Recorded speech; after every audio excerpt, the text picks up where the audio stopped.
नमस्कार। आज जी न्यूज की चुनावी थाली में मेरे साथ जो खास मेहमान हैं, खास नेता हैं, कहते हैं बिहार की राजनीति में और बिहार के चुनाव में वो अब किसी परिचय के मोहताज नहीं है। केंद्रीय गृह राज्य मंत्री नित्यानंद राय। मैं आपकी शुक्रगुजार इसलिए हूँ क्योंकि इतने खूबसूरत गाँव में आपने हमें इंटरव्यू देने की परमिशन दी और आप हमारे साथ जुड़े। देखिए, सबसे पहले तो आपको धन्यवाद। और आज मैं दिन भर जन संवाद किया हूँ और गांव तो सुंदर होता ही है। भारत गांव का देश है, हमारा बिहार गांव का देश है। हम जिस ज़िले से, वैशाली ज़िले से आते हैं और जो हमारा कर्म भूमि है उजियारपुर, वह भी गाँवी क्षेत्र है।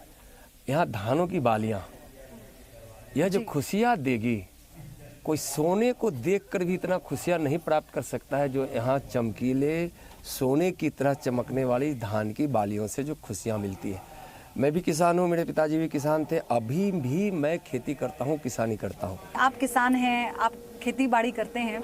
अब तक मैंने कई सारे नेताओं के साथ चुनावी थाली की है और हमने बहुत अच्छे अच्छे व्यंजन खाए, लेकिन ये बहुत इंटरेस्टिंग थाली है। आप मुझे पहले इसके बारे में बताइए, इसमें आपका पसंदीदा क्या है? देखिए, मेरा यह मकई का भूजा और यह हम लोग चावल बोलते हैं, चावल को चावल की भूजा, चावल, हाँ चावल, मेरा यह दोनों सबसे प्रिय है। यहाँ पर लोग तैयारी कर रहे थे कि सर आएंगे तो वो चूड़ा ही खाएंगे, वो चना ही खाएंगे। तो आप सर प्लीज, आप क्योंकि सुबह से व्यस्त भी रहे हैं, बहुत जरूरी भी है, आप प्लीज उसको खाइए। आप भी लीजिए, आप भी लीजिए। और अब मैं अपने सवालों के साथ आगे बढ़ती हूँ। सर, सबसे पहले मुझे उस प्रकरण के बारे में जानना है, रक्षा मंत्र के बारे में। ऐसा क्या हुआ था हाजीपुर में कि आपको रक्षा मंत्र पढ़ना पड़ा?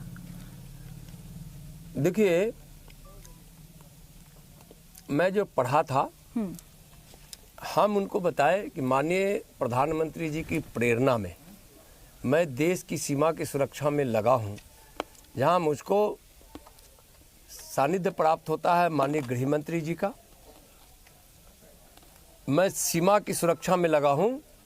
आप हाजीपुर वैशाली की धरती की रक्षा में लगिए, यानी कि यहाँ राजनीतिक रक्षा में लगिए।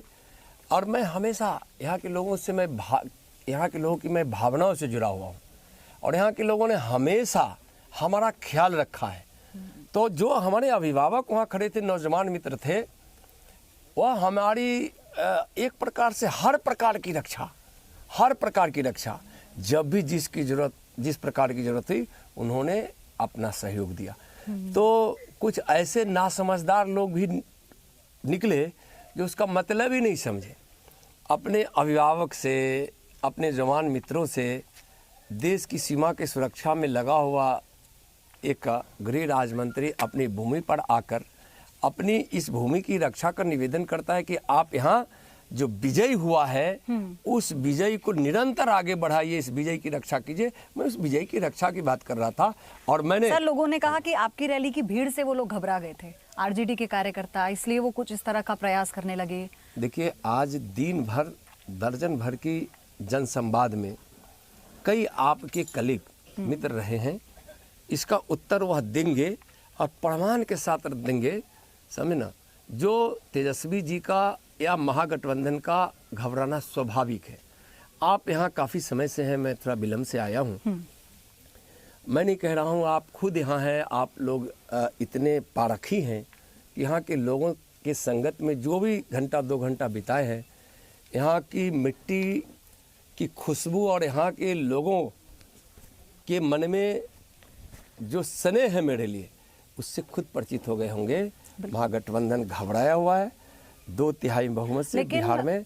तेजस्वी यादव की रैली में जो अपार भीड़ आ रही है, वो सोशल मीडिया पर उनके वो फोटो ट्वीट कर बता रहे हैं कि देखिए कितना समर्थन है हमारे साथ, गठबंधन के साथ। देखिए, मैं बताऊं, जिसको जन समर्थन नहीं होता है ना, वह उस प्रकार की योजना को बनाता है, वह स्वाभाविक नहीं है।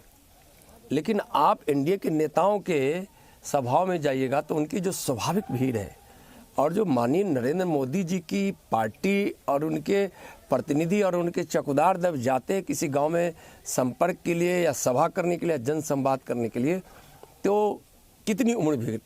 बिहार में जब से चुनाव की तारीखों का ऐलान हुआ, आपके जो भाषणों में आपके बयान थे वो चर्चा का विषय रहे। आपको याद होगा कि सबसे पहले जब आपने कहा कि अगर गठबंधन की सरकार आती है तो ये ऐसा होगा जैसे कश्मीर में आतंकवाद।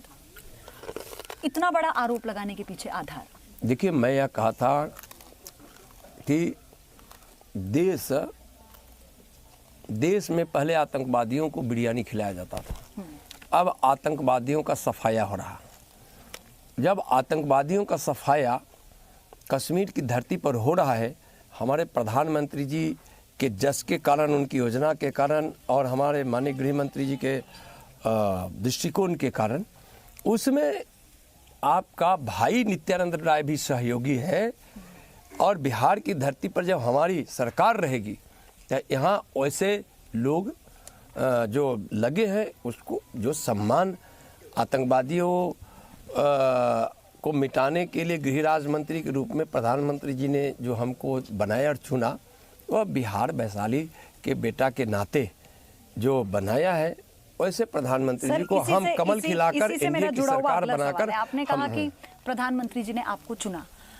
नित्यानंद राय ने 2019 के लोकसभा चुनाव में, मतलब बिहार में आपकी अध्यक्षता में बीजेपी ने न केवल अच्छा प्रदर्शन किया बल्कि उनकी सीटें भी बढ़ी। क्या यही कारण है कि विधानसभा चुनाव में प्रधानमंत्री की तरफ से फ्री हैंड दिया गया आपको? देखिए, मैं बताता हूँ, हमारी पार्टी में फ्री हैंड कोई होता नहीं। हमारी पार्टी में एक व्यवस्था है। उस व्यवस्था के तहत हर आदमी को क्या करना है उसके कंधे पे जिम्मेवारी दी जाती है। हमारे यहाँ कोई पद नहीं होता, एक जिम्मेवारी है। और हमारे केंद्रीय नेतृत्व ने जो जिम्मेवारी हम पे सौंपा है, निश्चित रूप से उसके निर्वहन करने के लिए मैं खून पसीना लगाऊंगा, दिन रात मेहनत कर रहा हूँ, करता रहूंगा और परिणाम भी दूंगा। एनडीए में जेडीयू के कुछ कार्यकर्ता या बिहार में जो बीजेपी के कार्यकर्ता हैं, उन लोगों में इस बात को लेकर रोष है। उन्हें लगता है कि शायद इस बार नीतीश कुमार का जादू नहीं चलेगा। ऐसा नहीं है। एनडीए में बिहार में नीतीश कुमार जी का चेहरा है और उन्होंने विकास का काम किया है। लोग उनके काम को देख रहे हैं, जो दिखता भी है।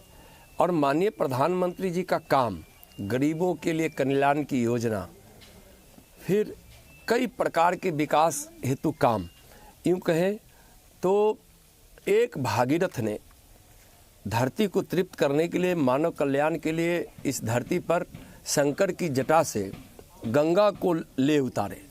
उसी प्रकार से दूसरे भागीरथ ने विकास की गंगा को इस धरती पर उतारकर जन जन तक पहुंचाने का काम किए हैं। तो इसलिए हमारे पास प्रधानमंत्री जी एक विकास पुरुष के रूप में, एक विकास के चेहरा के रूप में, एक देश के सुरक्षा करने वाले चेहरे के रूप में, भारत के एक सच्चे सपूत के चेहरे के रूप में एक जो घोषणा पत्र जारी किया, उसमें आपने कहा कि 1 लक्ष्य, 5 सूत्र और 11 आपने जिक्र किया। जी जी, बताइए। उसमें 11 कामों की चर्चा है, संकल्प है, 11 संकल्प है। लेकिन मैं ये पूछ रही थी यहाँ पर कि उसमें लेकिन जो मकसद है, जो संकल्प पत्र पे बड़ा बड़ा लिखा है, वो है आत्मनिर्भर बिहार। 15 सालों में क्या वो कारण रहे कि आत्मनिर्भर बिहार नहीं बन पाया, और आने वाले समय में वो क्या कारण होंगे, वो क्या आकलन होगा जिससे बिहार आत्मनिर्भर की दिशा में बढ़ेगा? देखिए, 15 वर्षों में एनडीए की सरकार में, बिहार में नीतीश कुमार जी के नेतृत्व वाली सरकार में हम विकास की एक लंबी दूरी तय की है। सड़कें बनी हैं, बिजली पहुंचा है, यहाँ माननीय प्रधानमंत्री की योजना से पक्का मकान बन रहा है, सिंचाई हेतु अलग से किसानों को बिजली मिल रही है, यहाँ आयुष्मान भारत से लोगों का इलाज हो रहा है, उज्ज्वला गैस कनेक्शन से माँ बहनों को गैस कनेक्शन मिला है।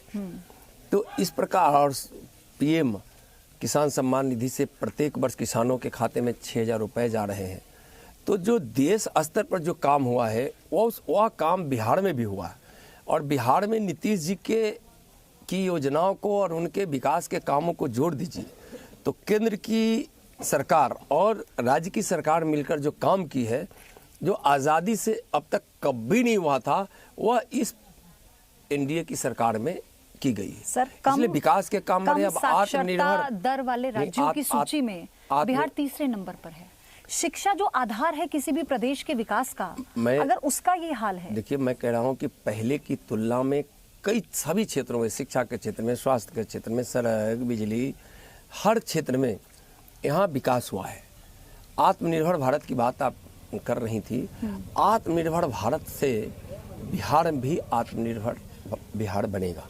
सर, लेकिन यही तेजस्वी यादव ये कहते हैं, इस पर मेरा सवाल है, फिर आप अपनी बात पूरी कीजिएगा। वो ये कह रहे हैं कि पैसा दिया, लेकिन नीतीश कुमार तो राज्य का जो बजट है उसी का पूरा इस्तेमाल नहीं करते। ऐसा नहीं है। उनका बजट कितना होता था? मैं भी विधायक रहा हूँ, 2000 का बजट होता था। आज का बजट तो 2 लाख करोड़ का होता है। यहाँ बिहार का बजट कितना बड़ा बजट हो गया। तो जो बजट बिल्कुल सिमटा हुआ रहता था आरजेडी के शासनकाल में, 15 वर्ष उनके भी शासन को लोगों ने देखा है, और इस 15 वर्षों में बजट का आकार कितना बड़ा हो गया।